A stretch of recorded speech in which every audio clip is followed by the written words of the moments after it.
Kerala chicken സംസ്ഥാനത്തെ എല്ലാ ജില്ലകളിലേക്കും വ്യാപിപ്പിക്കാൻ തീരുമാനം. നമസ്കാരം, കൊട്ടാരക്കര മീഡിയയിലേക്ക് സ്വാഗതം. കേരള ചിക്കൻ സംസ്ഥാനത്തെ 3 ജില്ലകളിലേക്കു കൂടി വ്യാപിപ്പിക്കാൻ ഒരുങ്ങുകയാണ് കുടുംബശ്രീ. നിലവിൽ 11 ജില്ലകളിലാണ് പദ്ധതി നടപ്പിലാക്കിയിട്ടുള്ളത്. ഇതോടെ സംസ്ഥാനത്തെ എല്ലാ ജില്ലകളിലും കേരള ചിക്കൻ ഔട്ട്ലെറ്റുകൾ തുറന്നു പ്രവർത്തിക്കും.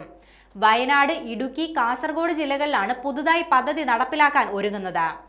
ഏപ്രിൽ മെയ് മാസത്തോടെ ഇവിടങ്ങളിൽ പദ്ധതി നടപ്പിലാക്കാനാണ് ഇപ്പോഴത്തെ നീക്കം. ഇതോടെ സംസ്ഥാനത്തെ മുഴുവൻ ജില്ലകൾക്കും പദ്ധതിയുടെ പ്രയോജനം ലഭിക്കും. കണ്ണൂരിൽ അടുത്തിടെയാണ് പദ്ധതി ആരംഭിച്ചത്. 2019 കേരള ചിക്കൻ പദ്ധതി ആരംഭിച്ചത്. ഇതുവരെയായി മൊത്തം 350 കോടി രൂപയുടെ വിറ്റുവരവാണ് പദ്ധതി വഴി കുടുംബശ്രീ നേടിയത്. ഈ സാമ്പത്തിക വർഷം അവസാനത്തോടെ വാർഷിക വിറ്റുവരവ് 100 കോടി രൂപ കടക്കുമെന്ന് ബന്ധപ്പെട്ട വൃത്തങ്ങൾ അറിയിച്ചു. ഇതാദ്യമായാണ് വിറ്റുവരവ് 100 കോടി രൂപയിലേക്ക് എത്തുന്നത്. നടപ്പ് സാമ്പത്തിക വർഷത്തിൽ ഏപ്രിൽ മുതൽ ഫെബ്രുവരി വരെയുള്ള കാലയളവിൽ 95 കോടി രൂപയുടെ വിറ്റുവരവാണ് നേടിയത്. കഴിഞ്ഞ സാമ്പത്തിക വർഷം മൊത്തം വിറ്റുവരവ് 91 കോടി രൂപയായിരുന്നു. പദ്ധതി ആരംഭിച്ചിട്ടുള്ള 11 ജില്ലകളിലുമായി മൊത്തം 140 ഔട്ട്ലെറ്റുകളാണ് ഇതുവരെ ആരംഭിച്ചിട്ടുള്ളത്. 446 ഫാമുകളും ഉണ്ട്. 3 ജില്ലകളിൽ കൂടി കേരള ചിക്കൻ നടപ്പിലാക്കുന്നതോടെ ഔട്ട്ലെറ്റുകളുടെ എണ്ണം ഇനിയും ഉയരും.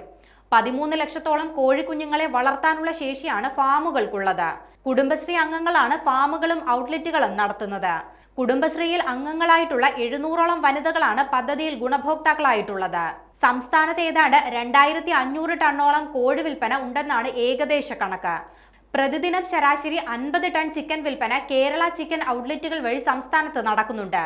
കൂടുതൽ വിൽപ്പന നടക്കുന്നത് കോഴിക്കോട് ജില്ലയിലാണ്. കോട്ടയമാണ് വിൽപ്പനയിൽ 2ാം സ്ഥാനത്ത്. വിപണി വിലയേക്കാൾ 10% വിലക്കിഴിവിലാണ് കേരള ചിക്കൻ വിൽക്കുന്നത്.